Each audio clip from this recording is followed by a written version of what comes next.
Oke, di saya sudah, Mbak Dini.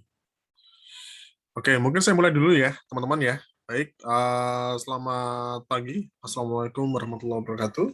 Salam sejahtera bagi semuanya. Waalaikumsalam warahmatullahi wabarakatuh. Oke, di sini sehat semuanya ya, teman-teman ya. Alhamdulillah. Oke, alhamdulillah ya.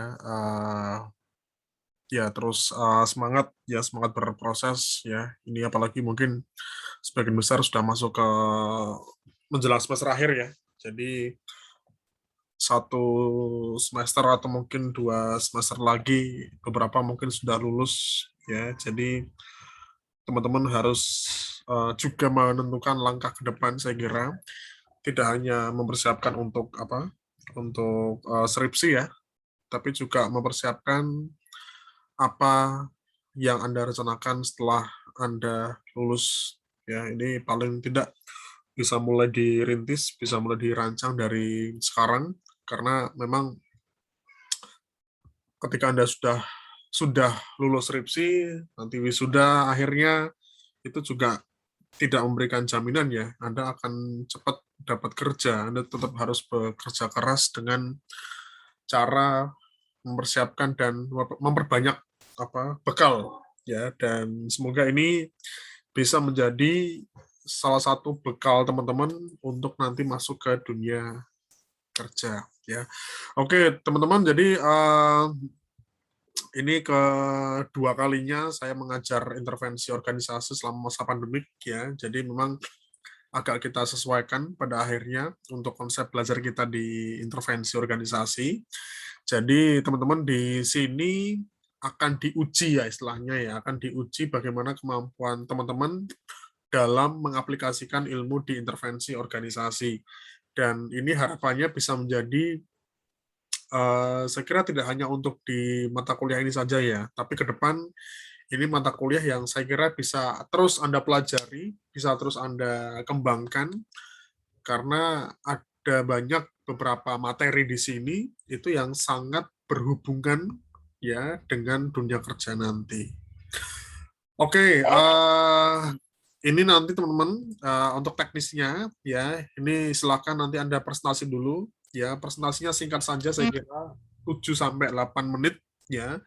Nanti setelah itu mungkin lebih ke diskusi ya, teman-teman ya. Oke, mungkin langsung aja, monggo dari kelompok 1, siapa yang mau menyampaikan terlebih dahulu, waktu dan layar kami persilahkan. Monggo, silakan. Baik, Pak.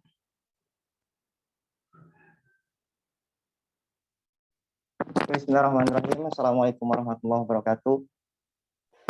Waalaikumsalam warahmatullahi wabarakatuh. Sebelumnya selamat pagi Pak Fahmi dan teman-teman semua. Mudah-mudahan di pagi ini kita semua dalam keadaan sehat walafiat, tidak kurang suatu apapun. Dan kami ucapkan terima kasih banyak atas waktu yang telah diberikan kepada kami, kelompok 1. Kami dari kelompok 1 yang kebetulan mendapatkan giliran pertama untuk mempresentasikan hasil analisis, observasi maupun wawancara yang sudah kami lakukan di salah satu perusahaan depot air HiFresh atau HiFresh yang berlokasi di Kebumen, yang bertujuan untuk menemukan problem dan sekaligus menentukan problem solving dari permasalahan yang ada. Baik, untuk mempersingkat waktu, sebelum masuk ke slide pembahasan, kami akan memperkenalkan diri terlebih dahulu. Sebelumnya, perkenalkan, nama saya Fajar Dwi Saputra, mahasiswa psikologi angkatan 2018. Yang selanjutnya silahkan mungkin Mas Danang. Ya, perkenalkan, nama saya Danang Sukmokaji dengan NIM 18081314 dari Fakultas Psikologi juga. Selanjutnya Mas Dika Harfi.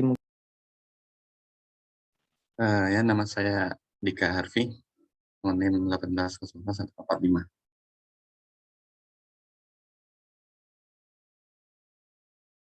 Selanjutnya Mbak Dini mungkin.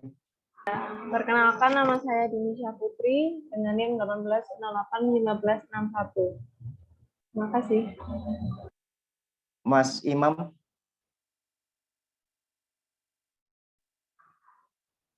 Mas Riko. Perkenalkan, nama saya Riko Haryawan, NIM 1808 1251. Makasih. Mbak Rizka.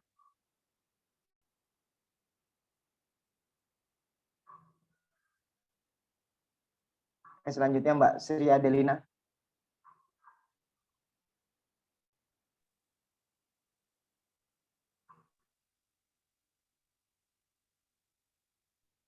Oke, mungkin saya bantu sebutkan saja ya. Selanjutnya itu ada Mas Imam dengan NIM 1808 1054. Yang selanjutnya Mbak Rizka Tria dengan NIM 1808 1554. Yang selanjutnya ada Mbak Sri Adelina dengan NIM 1808 1611. Selanjutnya Mbak Yolanda dengan NIM 1808 1753. Oke, untuk mempersingkat waktu, langsung saja kita masuk ke slide pembahasan. Mungkin bisa di ini, Mbak Dini.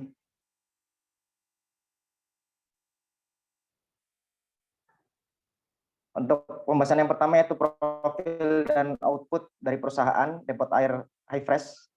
Mungkin akan dibacakan oleh teman saya. Waktu dan tempat saya persilahkan. Baik, yang pertama itu mengenai profil dan output perusahaan. Depot air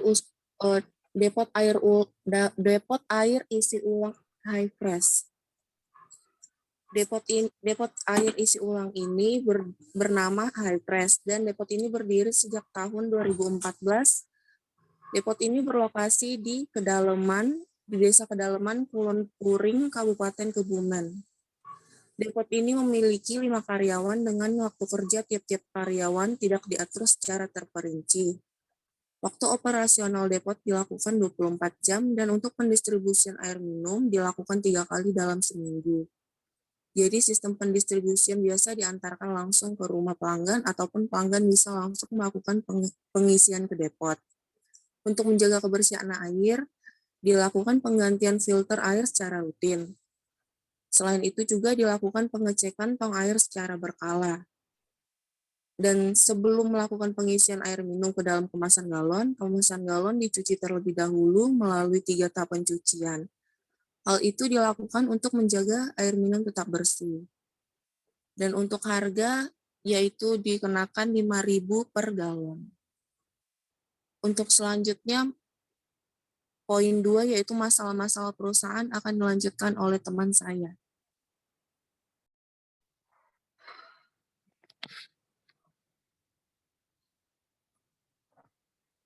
Masalah-masalah dalam perusahaan. Dalam melakukan observasi, kami menemukan beberapa masalah inti, yaitu berupa rendahnya manajemen pengelolaan Depot Air Hi-Fresh, yang berdasarkan masalah ini tersebut menyebabkan beberapa hal, yaitu kurangnya penerapan aturan perusahaan, tidak adanya pembagian tugas karyawan secara terperinci, tidak terjadwalnya pengiriman, transportasi pengiriman yang terbagi dengan kepentingan yang lain, dan kurangnya peremajaan atau pengembangan depot. Selanjutnya, nah hal itu menimbulkan beberapa dampak atau akibat, yaitu menyebabkan karyawan yang sering telat, menyebabkan pengiriman tidak tepat waktu atau komplain dari pelanggan. Yang ketiga, menyebabkan perusahaan depot lain mengambil alih atau berpalingnya pelanggan yang berpotensial. Selanjutnya,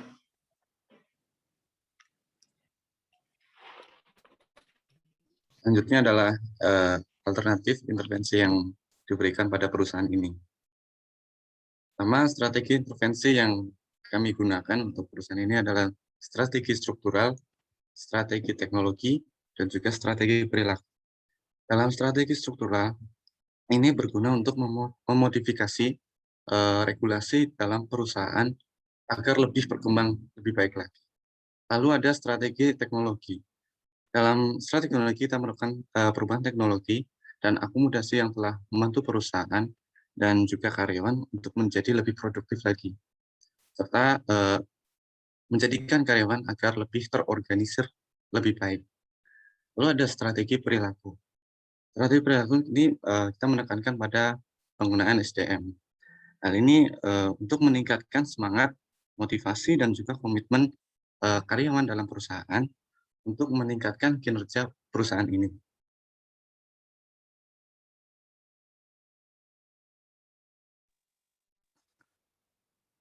Bentuk intervensi yang diberikan. Meningkatkan manajemen pengelolaan debit air Hi-Fresh. 1. Mulai menerapkan aturan perusahaan. Susun pembagian tugas karyawan secara terperinci. 3. Menjadwalkan pengiriman galon. 4. Memastikan transportasi khusus untuk tidak digunakan untuk kepentingan lain. 5. Melakukan peremajaan atau pengembangan perusahaan di segala bidang seperti marketing, promosi, menjaga brand awareness, dan brand image. 6. Sehingga diharapkan menghasilkan outcome. 7. Karyawan datang tepat waktu. 8. Pengiriman galon ke konsumen tepat waktu dan rendahnya komplain pelanggan. 8. Yang terakhir, membentuk brand loyalty atau konsumen yang selanjutnya.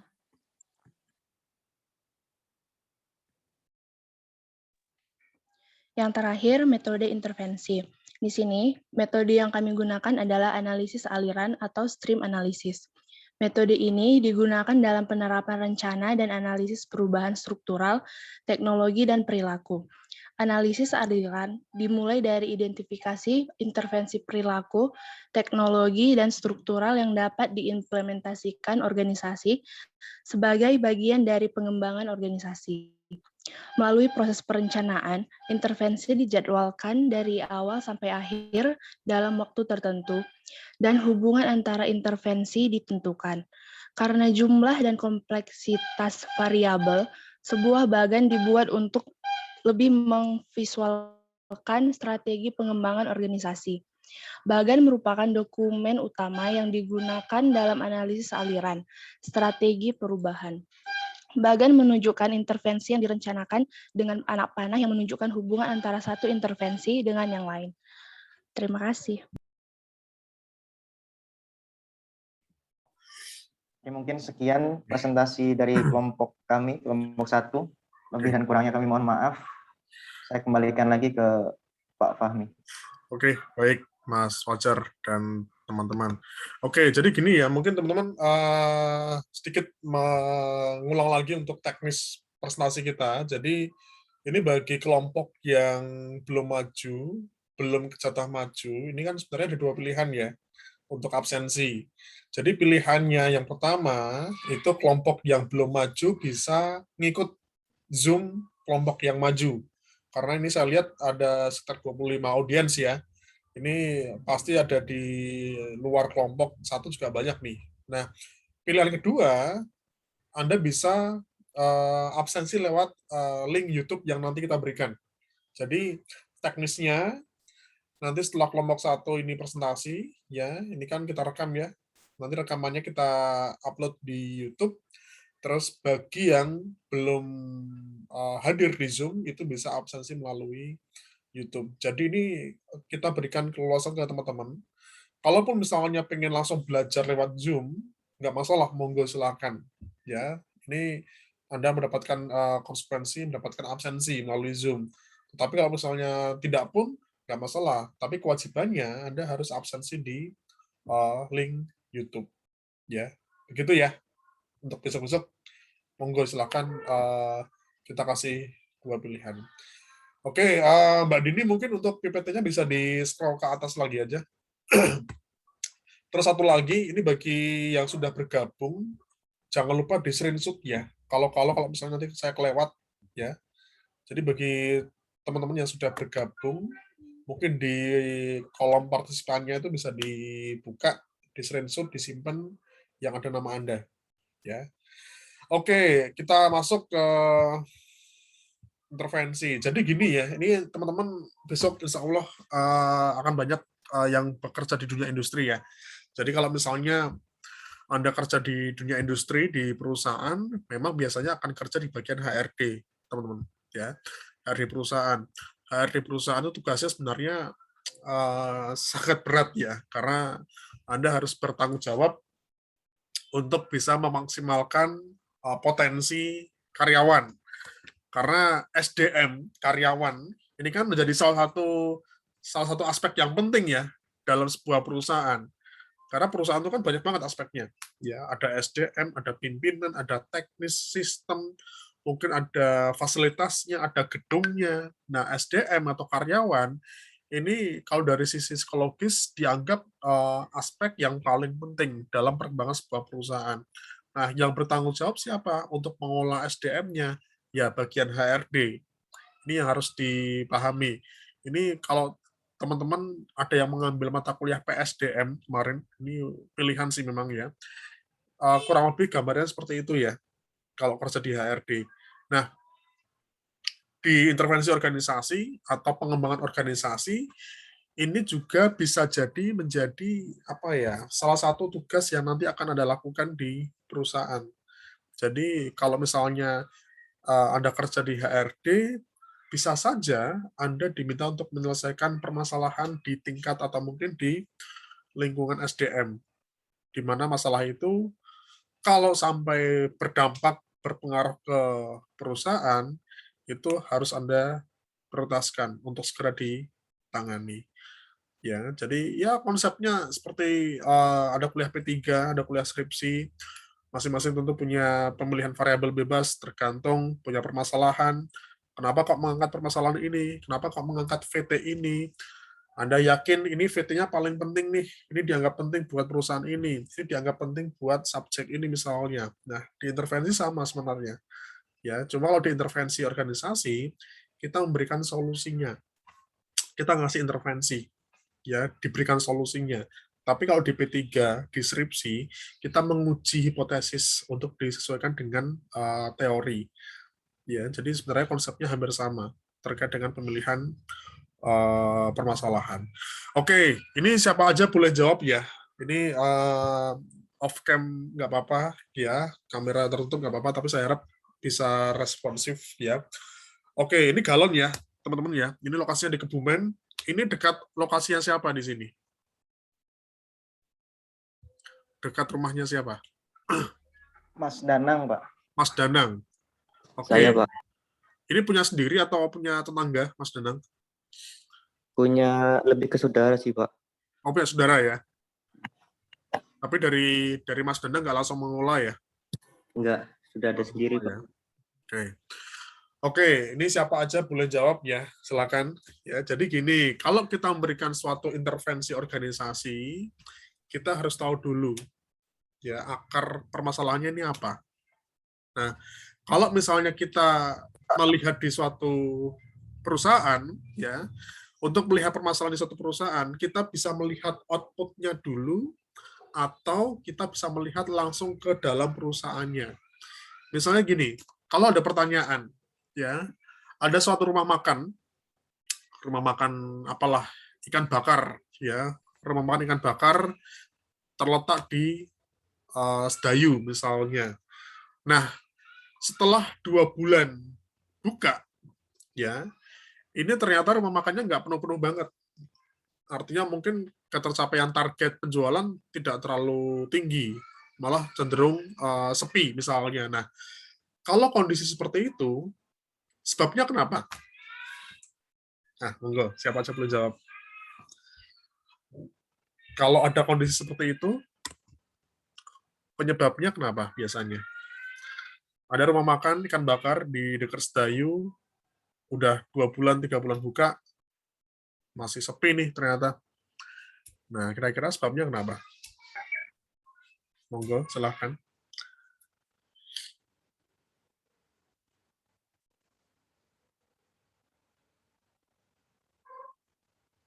Silakan, siapa aja boleh jawab. Audiens juga nggak masalah. Monggo. Kira-kira sebabnya apa sih?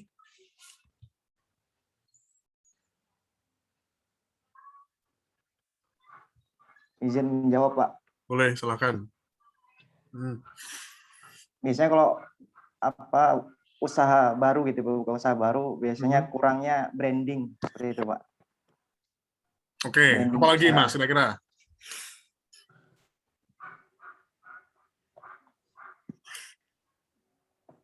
Apalagi Mas Fajar selain branding? Mungkin yang lain kira-kira apa? Kondisi tempatnya mungkin Pak, baik bersih Kondisi atau tempatnya, kotor. gimana misalnya Mas? Kondisi Bisa tempatnya ya digambarkan dengan konkret nggak kira-kira? kurang menjaga kebersihan mungkin, atau tempatnya yang kurang strategis. Oke, lokasinya ya berarti ya, lokasi sama kondisi apa lingkungannya ya. Iya Pak. Oke, apalagi kira-kira? Branding, lokasi, apalagi? Dari rasa makanannya, pengaruh nggak kira-kira? Pengaruh. Ya, pengaruh. Ya, artinya Pengaruh, gini Pak. teman-teman. Kita ambil contoh tadi ya, satu rumah makan yang sepi lah misalnya. Nah, kalau misalnya kita mau cari tahu penyebabnya, bisa banyak banget kan. Karena unsur-unsur atau mungkin aspek-aspek yang membentuk rumah makan tersebut sangat banyak. Ya, bisa mungkin dari lokasinya, bisa mungkin dari promosinya, bisa mungkin dari makanannya misalnya kurang enak misalnya, bisa juga misalnya dari katakanlah aksesnya mungkin jalannya misalnya. Nah, ini kita kumpulkan kan di sini kan. Nah, kita cari sebenarnya yang jadi akar masalahnya apa. Baru kemudian kita berikan solusinya. Artinya bisa macam-macam. Kalau misalnya di perusahaan, Anda ketemu sama orang yang sering terlambat masuk kantor, itu orang kok sering terlambat masuk kantor. Sebabnya kenapa? Bisa macam-macam. Ya, artinya kalau misalnya kita mau telusuri lagi bisa bisa lebih lama lagi kan. Oh, mungkin karena dia ternyata jamnya nggak jam 8 masuknya, dia bebas masuk jam 9. Karena memang ada ya, ada beberapa bagian tertentu di karyawan tidak sama masuknya. Ya, ada yang jam 9, ada yang jam 10 misalnya. Terus itu lagi kebanjiran misalnya, lagi kebanjiran sering telat misalnya. Nah, bisa juga seperti itu. Nah, artinya kalau misalnya kita melihat permasalahan di suatu perusahaan, kita tentu harus memprioritaskan mana permasalahan yang dianggap penting. Ya, ini sama kayak di P3 ya, sama kayak di skripsi ya. Oke, nah kita lihat di depot air High Fresh ya. Ini kira-kira masalah utamanya apa? Kalau di depot air ini. Masalah umumnya ya. Kita bicara masalah secara umum dulu. Monggo, silahkan. Teman-teman.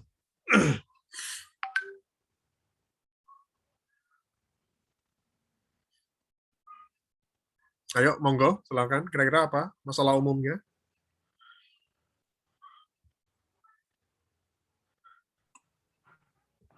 Baik, Pak, untuk masalah umumnya, yaitu kurangnya penerapan aturan perusahaan, tidak adanya pembagian tugas karyawan secara terperinci, tidak terjadwalnya pengiriman, transportasi pengiriman yang terbagi dengan kepentingan lain, kurangnya permajaan atau pengembangan depot, sehingga hal tersebut menyebabkan beberapa dampak. Yang pertama itu menyebabkan karyawan sering telat, menyebabkan pengiriman tidak tepat waktu, komplain dari pelanggan, menyebabkan perusahaan depot lain mengambil alih atau berpalingnya pelanggan potensial.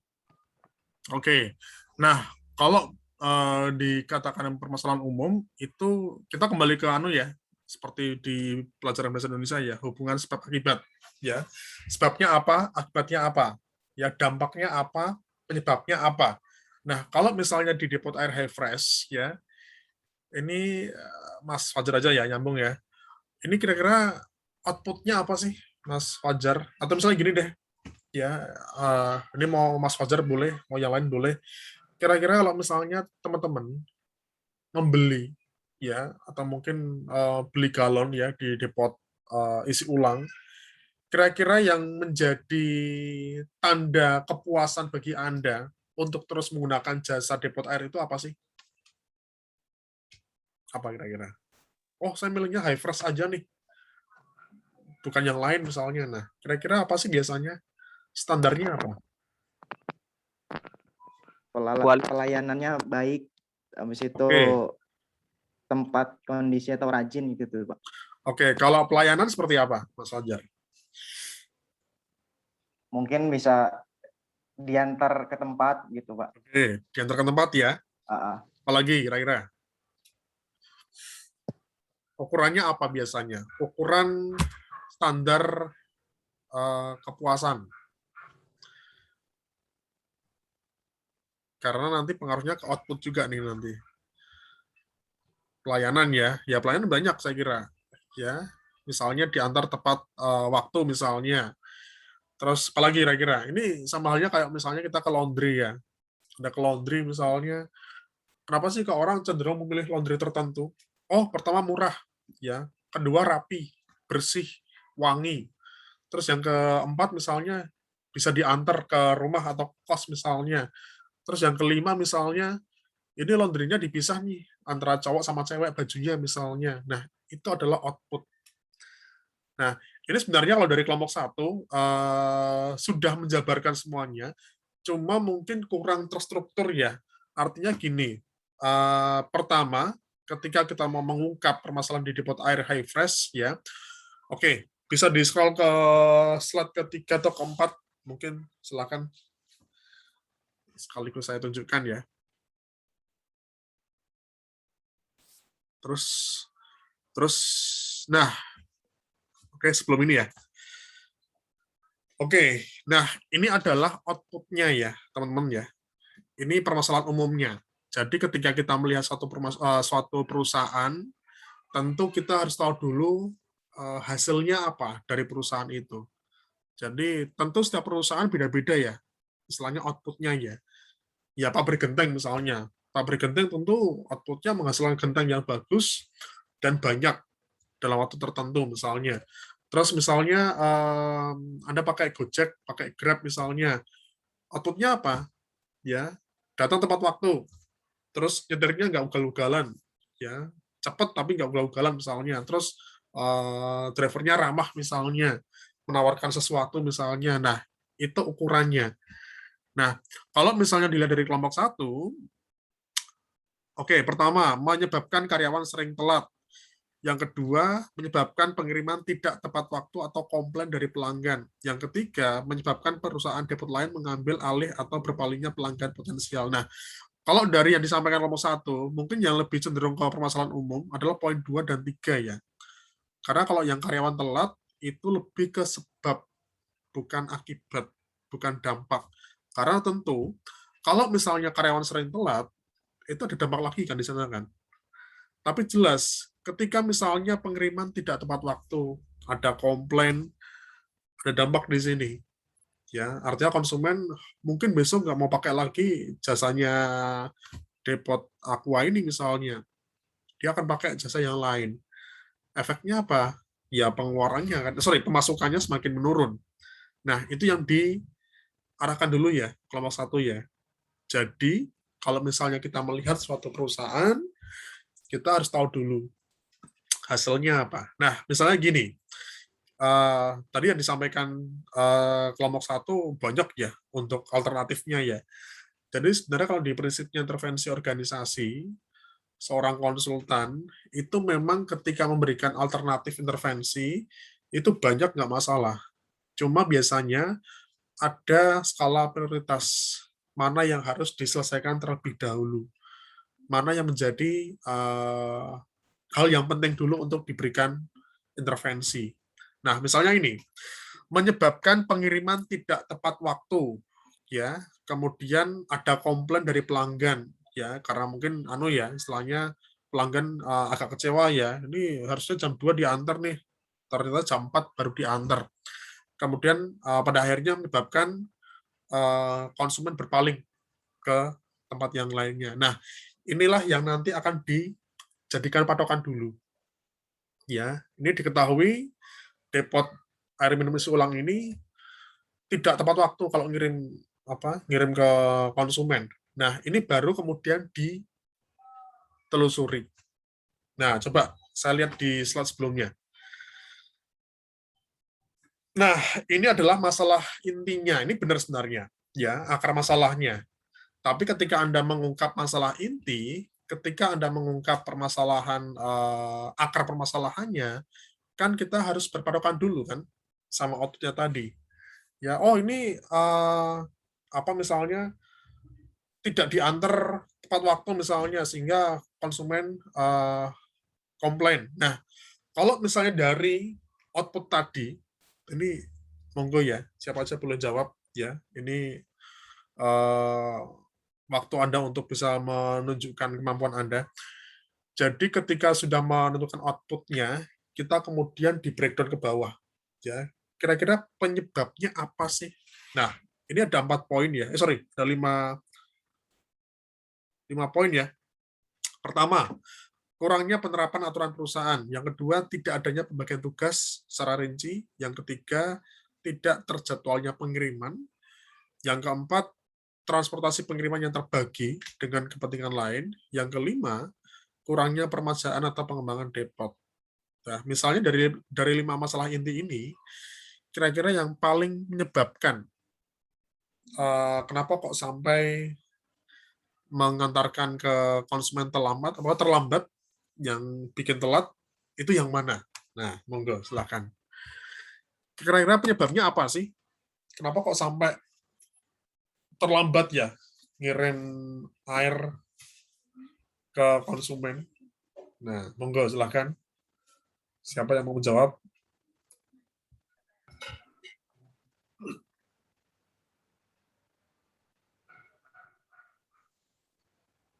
Ini setiap anggota kelompok kalau misalnya mau saling berdiskusi dulu nggak apa-apa loh ya. Mau via WA, via telepon. Kalau kemarin sih ada beberapa yang kita sarankan kalau misalnya di satu lokasi, di satu tempat, mending ngumpul deh. Ya. Tapi juga nanti melihat ya kondisi masing-masing ya, seperti itu. Monggo, silakan. Kira-kira tadi kan udah dapat outputnya ya. Ini depot ini sering terlambat nih, sering telat nih, ya untuk kirim ke konsumen. Nah, kira-kira dari kondisi itu yang paling apa ya, akar masalahnya di mana? Nah, monggo, silakan. Saya tunggu ya. Baik Pak, kalau dari masalah atau output masalah-masalah yang sudah kami dapatkan, itu kami mendapatkan akar masalah yaitu rendahnya manajemen pengelolaan depot air HiFresh, Pak. Oke, rendahnya manajemen pengelolaan depot air. Oke, kalau manajemen perusahaan, manajemen organisasi itu kan luas banget ya, Mas Fajar nih. Nah, ini di bagian mananya nih? Misalnya gini Mas Fajar dan kawan-kawan ya, ini misalnya sering terlambat untuk mengantarkan ke konsumen. Nah, ini bisa macam-macam kan dari kondisi ini kan. Bisa mungkin karena karyawannya kurang cepat kerjanya misalnya. Yang kedua, kurang tenaga kerja, kurang tenaga SDM-nya. Jadi biasanya banyaknya permintaan tapi nggak sebanding dengan jumlah karyawan yang ada di depot ini, sehingga mereka keteteran misalnya. Atau apa misalnya. Nah, kira-kira apa Mas? Mbak?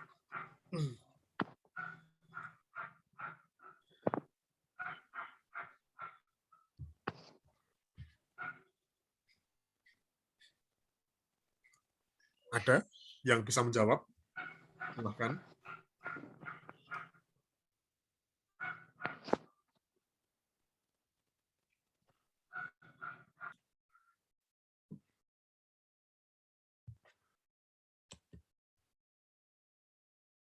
Monggo, silahkan.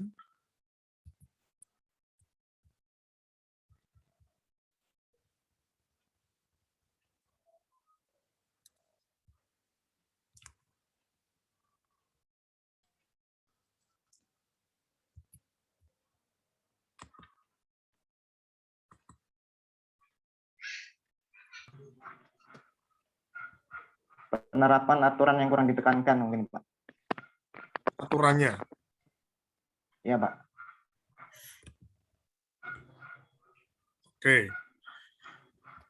Oke, jadi gini teman-teman, ketika kita pengen mencari akar permasalahannya di suatu perusahaan, yang penting output-nya sudah dipegang dulu. Ini sebenarnya kelompok 1 sudah ada output-nya nih, sudah ada masalah umumnya ya. Tadi tentang apa, komplain, kemudian tentang pengiriman yang tidak tepat waktu. Nah, ini bisa coba ditelusuri kembali. Ini yang salah siapanya? Kok bisa sampai istilahnya telat ngirimnya misalnya. Nah, dari situ kemudian diturunkan teman-teman.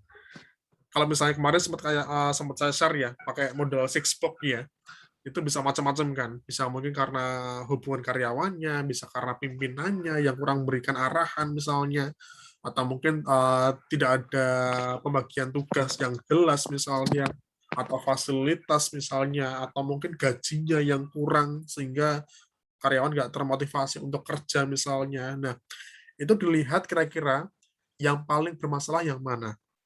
Nah, dari situ kita baru bisa menentukan intervensi organisasinya.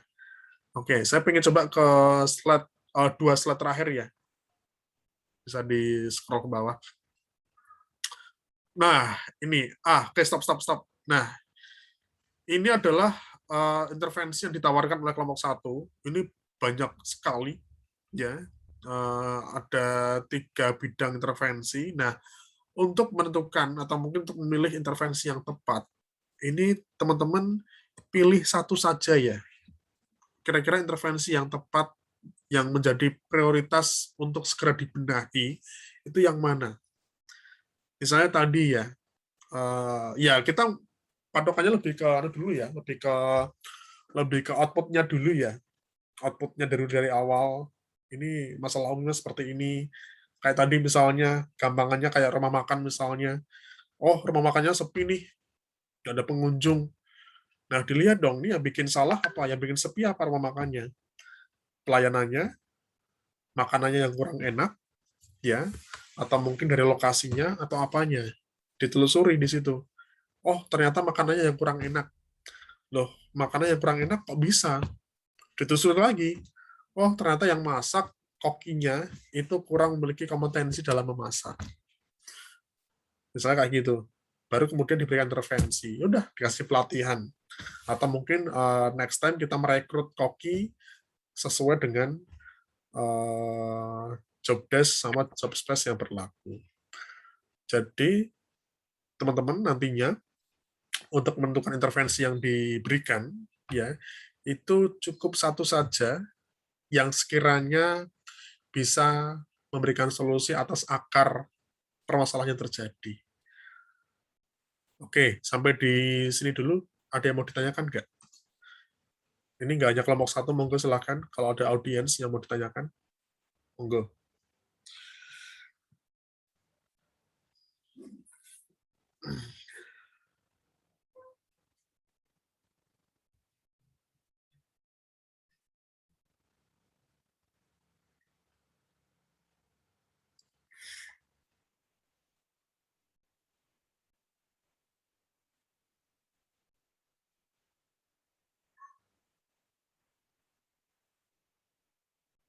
Ada yang mau ditanyakan? Oke, kalau nggak ada ini dibenahi dulu ya. Nanti pada saat UAS ya dikumpulkan, tetapi sudah sesuai dengan masukan dan revisi saya. Ya, oke. Itu aja mungkin saya kira untuk kelompok 1. Jangan lupa bagi teman-teman yang sudah bergabung ya bisa ikut di screenshot ya. Nanti kalau misalnya ada yang kelupaan ya, ada yang belum ada yang terlewatkan. Ini bagi yang belum bergabung nanti bisa mengikuti absensinya di YouTube ya. Oke, saya kira itu aja. Terima kasih bagi teman-teman yang sudah bergabung kelompok 1 ya, tetap semangat ya, tetap berproses, tetap belajar terus ya. Semoga nanti kedepannya lebih menguasai ya beberapa materi-materi mengenai ilmu psikologi industri. Itu aja. Terima kasih semuanya. Salam sukses ya. Sehat terus. Selamat pagi. Assalamualaikum warahmatullahi wabarakatuh. Oke, thank you ya. Waalaikumsalam. Oke. Terima kasih, Pak. Waalaikumsalam. Makasih, Makasih, Pak. Terima kasih, Oke, Bapak. sami-sami.